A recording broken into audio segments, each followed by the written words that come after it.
àgbo aleko náà tún ni àgbo aleko 3 in 1 mẹ́ta tó wá padà wájú díndín ẹyọ kan. Ẹ̀yin tẹ́ ẹ ní ìtọ̀ ṣúgà ìta àmọ̀ sí diabetes tẹ́ ń bẹ̀rù pé ẹ sì gbọ́ rí pé tẹ́ bá ṣe ń diabetes lára oko tí yín ò lè le mọ́ o mo nírọ̀ lẹ́pa oko yín máa le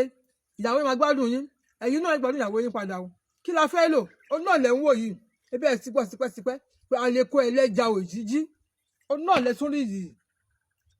ìwọ́sì ẹ ó ti ṣàyẹ̀wò wọ́n ní ìfúnpá tìyẹ́ ga èyí tá a mọ̀ sí high blood pressure ló ń dá ẹ̀ láàmú òun ló kó sí ẹ ò ṣe é lé mo ló kó ẹ máa le àgbo ọlọ́gẹ̀dẹ̀ òun nìyí aleko ló wà fún ẹlẹ́ja òjijì òun nìyí tá bá ti parí ẹ̀tàn bó ṣe máa rí lélẹ̀ páúdà ní ẹ̀kọ́ lẹ́ẹ̀ máa bù sí lẹ́ẹ̀ máa fi mú ẹja òjijì lẹ̀ ń wò yìí yóò dìde lẹ́ẹ̀ máa jí ara yín dìde wá tẹ́ ẹ bá sùn á jí yín láàárọ̀ oko yín á dìde á jí oko yín dìde ara tìyẹ ò gbé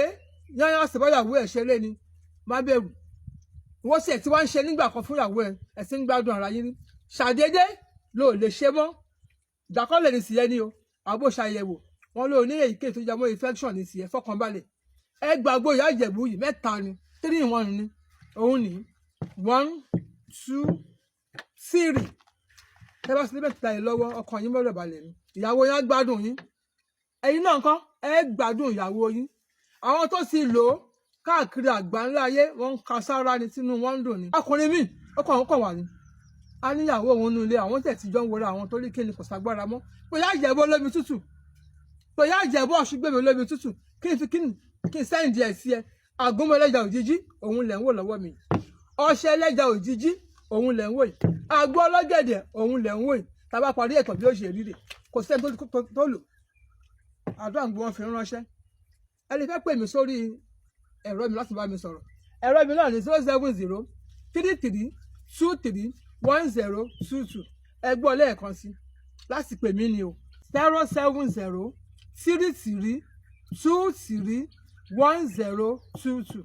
èsì máa pè ìsìn WhatsApp number mi ni o ṣe ní WhatsApp number mi ẹ má fòun pè mí o ẹ kàn fi mẹ́sàgì sílẹ̀ ńbẹ̀ ẹ sọ̀rọ̀ síbẹ̀ voice note mẹ́sàgì tí ò ju láìní méjì péré tẹ bá pè mí tí mo bá dáhùn mi ò fi ṣe káwọ́ màá gba yín lóhùn èmi náà máa ń bí ìsìnkàn máa sọ bẹ́ẹ̀ fún yín WhatsApp number mi náà ni 090 33 44 82 32 ẹ gbọ́ lẹ́ẹ̀kan sí 090 33 44 82 32 nọ́mbà mi ni méjèèjì yẹn tẹ bá rí mi kì í ṣọ̀ṣùn gbé mi yá Ìjẹ̀bú o àwọn scammer wà o àdúrà wa gba ẹ̀rí dààmú o ìwọ tó sùn tó jí lápẹ́ kó ẹ̀ ọ̀bá ẹ̀ jí ẹ̀yin ni mò ń bá sọ̀rọ̀ o ẹ pè mí ìwọ tí ẹ̀ sì ń ṣe o ò lè ṣe mọ́ mo ní ẹ pè mí ìwọ tí ẹ̀ fẹ́ ṣe kò ṣeé ṣe fún ẹ torí ìdí kan pé yá Ìjẹ̀bú ọ̀ṣun mímì olómi tútù tí bá ti kí lọ́ọ́ ṣe sí tẹ́ bá ti lò àdúrà lẹ́ẹ̀ máa ṣe àwọn tó ti lò wọ́n ti mọ̀ ń pa ẹ o àgbo aleko ẹlẹ́ja òjijì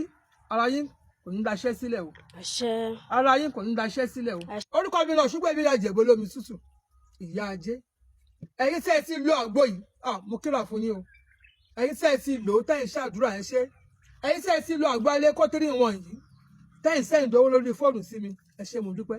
ẹ̀yin tẹ́ ẹ ti lo àgbo yìí tẹ́ ẹ ń fi ohùn ránṣẹ́ tí ẹlòmíì gbóhùn yín tọ́mọ̀ ìlú iṣẹ́ tó dáa ni mò ń ṣe fún wọn inú mi dùn o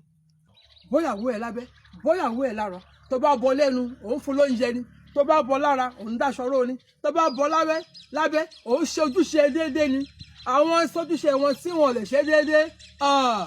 ṣùkẹ́ ẹ pé Ìyá Ìjẹ̀bú bẹ́ẹ̀ mo sọ fún yín ó dìgbà kan náà o ire o.